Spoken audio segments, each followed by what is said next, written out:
రహస్య విజయం అధ్యాయం 30 పార్ట్ 2. కళ్యాణ్ గురునిష్ట దాసబోధ పారాయణ. శ్రీ నిత్యానందులు ఈ విధంగా తిరిగి శ్రీ సమర్థుల శిష్య వాత్సల్యమును వివరిస్తూ ఉన్నారు. విద్యాసాగర, సజ్జనగడలో నివాసం ఏర్పడిన తర్వాత ఒకసారి శ్రీ సమర్థులకు కఫబాధ మొదలైంది. దానిని వారు పట్టించుకోలేదు. కానీ ఒక గృహస్థ శిష్యుడు దర్శనానికి వచ్చి, స్వామి, తమరు కఫంతో ఇంత బాధపడుచున్నారు. ఇది కేవలం కొండపైన నిలువ నీటిలో స్నానం చేసి ఆ నీరు త్రాగుట చేతనని నా భావన. పారేటి నది నీరు త్రాగితే ఉపశమనం లభిస్తుంది అంటూ సలహా ఇచ్చాడు. స్నానం కూడా ఈ నీటిలో చేయవద్దన్నాడు. వెంటనే కళ్యాణ్ స్వామి, గురుదేవా, తమరు ఆజ్ఞ ఇవ్వండి, నేను క్రింద నుండి నది నీరు తెస్తాను అన్నాడు. శ్రీ సమర్థులు, వద్దులే కళ్యాణ్, క్రింద నుండి నీరు తేవడం అంటే మాటలా? నీకెందుకంత శ్రమ? కాస్త ఓర్చుకుంటే ఈ నీరే అలవాటు అవుతుంది శరీరానికి అన్నారు. కళ్యాణ్, అలా వద్దు, తమరు బాధపడితే మేం చూడలేము అంటూ కావడికి 2 వైపులా 2 గుండిగలు వేసుకుని చేతితో మరొక బిందె తీసుకుని కొండ దిగిపోయి నీరు మోసి తెచ్చి గురువుగారికి స్నానం చేయించేవాడు. మిగిలిన శిష్యులందరికీ ఈ నీరు తెచ్చే సేవ తమపై పడుతుందేమోనని భయం పట్టుకుంది. ఇంతలో శ్రీ సమర్థులు, కళ్యాణ్, నా కొరకు నీవింత శ్రమపడుచున్నావు కాబట్టి నేను విధించినట్లుగా ఆహారం నీవు తినాలి అన్నారు. వంటశాలలో ఉన్న శిష్యులను పిలిచి, మన సోదరుడు కళ్యాణ్కి ప్రత్యేక ఆహారం ఇవ్వాలి. క్రింద నుండి నా కొరకు ఇన్ని నీళ్లు మోస్తున్నాడు, చూస్తున్నారుగా. ఏమిటో అతని పిచ్చి ప్రేమ. నాకేమీ కాదులే అంటే మీలాగా ఊరుకోడు. ఇతనికి నానపెట్టిన శనగలు, మొలకెత్తించినవి 4 షేర్లు, షేరున్నర బెల్లం ఉదయాన్నే ఉపహారంగా ఇవ్వండి. మధ్యాహ్నం తినగలిగినన్ని రొట్టెలు, అన్నము, పావుషేరు నెయ్యి, కూరలు అన్నీ పెట్టండి. ఆ విధంగా అతని శరీరాన్ని మనం సంరక్షించుకోకపోతే పని జరగదు కదా అని వారికి చెప్పి కళ్యాణ్తో, నీవు ఇవి తిని మరీ క్రిందకు వెళ్ళు అని చెప్పారు. నీవు తినే ముందు వాటిని బలభీముడైన హనుమాన్కు నివేదన చేసి తిను అని మళ్ళీ సలహా ఇచ్చెప్పారు. సరే, తమరు చెప్పినట్లే చేస్తానన్నాడు కళ్యాణ్.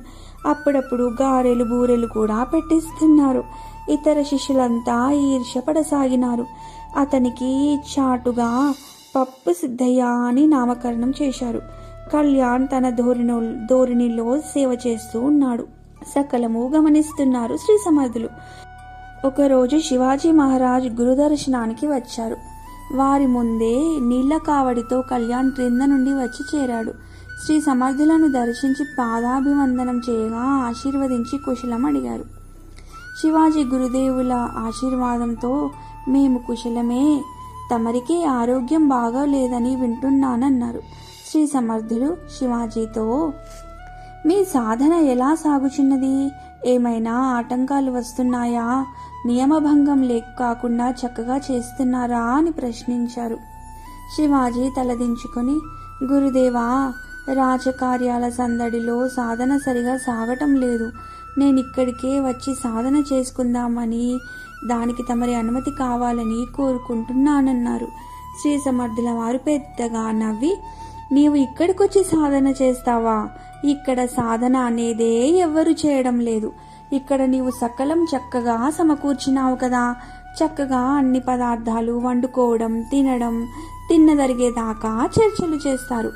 కొంచెం సేపు మాత్రం దాసబోధ పారాయణం చేస్తున్నారు. ఇడుగో ఈ కళ్యాణ్ ఉన్నాడంటే సాధన అనేదే లేదు. ఏదో ఒక పని చేస్తుంటాడు. మొద్దు పనులంటే వాడికి ఇష్టం. క్రింద నుండి నీరు తెస్తాడు నా కోసం, వద్దన్నా వినడు. ఇంకా వీళ్ళే నయం, దాసబోధన్నా చదువుతారు, ఆచరణలోనైతే పెట్టరులే, అయినా చదువుతారు గదా అని ఎదురుగా ఉన్న ఒకతనిని, నీవెన్నిసార్లు దాసబోధ పారాయణం చేశావు అని అడిగారు. అతడు 11 సార్లు చేశానన్నాడు. అబ్బో, 11 సార్లే, చాలా బాగా చేశావు అనగానే మరొక ఆయన, అదేమిటండి, నేను 111 సార్లు చేశాను గురువుగారు అన్నాడు. ఆహా, ఏమి నా భాగ్యము, ఎంత గొప్ప శిష్యులో చూచావా శివాజీ అంటుంటే మరొక శిష్యుడు, తమరు అడగలేదని చెప్పలేదు, కానీ నేను 1111 సార్లు చేశాను గదండి అన్నాడు. శ్రీ సమర్థులు, ఆహా, ఈ రోజున శివాజీ నీ మూలంగానే నాకు ఈ విషయం తెలియవచ్చింది. ఎంత సుదినం ఈ దినం! దాసబోధను ఆ విధంగా ఇందరు పఠిస్తున్నారంటే నా అదృష్టం మాదే కదా అన్నారు. ఆ బోధను చెప్పిన వాడిని నేనే అయినా అదేమిటో నాకే కొన్ని గుర్తుకు లేవు. ఇన్నిసార్లు పారాయణ చేసినారు కాబట్టి నాకన్నా వీరే గొప్ప అని చెప్పుచు ఒక సమాసంలోని ఒక శ్లోక భాగాన్ని అంత బారణవే చిమన్ కష్టీ హోతి ఇతరజన్ అది చదివి దాని తర్వాత ఏమిటి చెప్పండి అని అక్కడి వారిని అడిగారు. అక్కడున్న వారంతా ఒకరి ముఖాలు ఒకరు చూచుకున్నారు. శ్రీ సమర్థులు, అదేమి మీరంతా హేమీలు 111 సార్లు 1111 సార్లు పారాయణ చేశారుగా అన్నారు. అందులో ఒకతడు, అదేదోనండి గురువుగారు, గొంతులో ఆడుచున్నది కానీ నోట్లోకి రావడం లేదు అన్నాడు.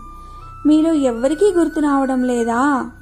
నాకే గుర్తు లేదంటే మరి మీరు అంతకంటే అన్యాయం. అంతలో ఒక ఆయన, కళ్యాణ్ని అడగండి గురుదేవా అన్నారు.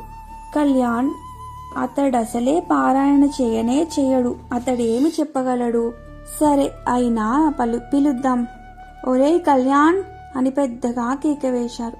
గురుగారి గది ఆవు పేడతో అలుకుచున్న కళ్యాణ్ పేడ చేతులతోనే పరిగెత్తుకొచ్చాడు. నిలబడి, గురుదేవా ఎందుకో పిలిచారు అన్నాడు. కళ్యాణ్, ఓరి నీ అవతారం చూచుకో, రాజుగారున్నారు, గురువుగారున్నారు, ఎలా ఉంటే అలా రావడమేనా? పోయి చేతులు కడుక్కొనరా అన్నారు. విద్యాసాగరా, గురువులు పిలిస్తే శిష్యులు ఎలా ఉన్నవారు అలానే రావాలి, అదే అసలైన పద్ధతి.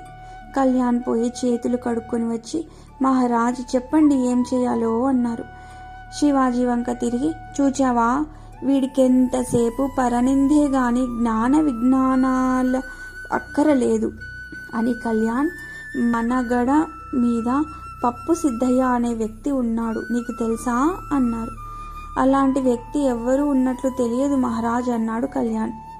అదిగో చూడు శివాజీ, ఈ కళ్యాణ్కు ఇక్కడ జరిగే విషయాల గురించి కొంచెం కూడా అవగాహనే లేదు అని. సరే, నేను నిన్ను పిలిచిన విషయం మర్చిపోయి ఏదో అడుగుచున్నానులే.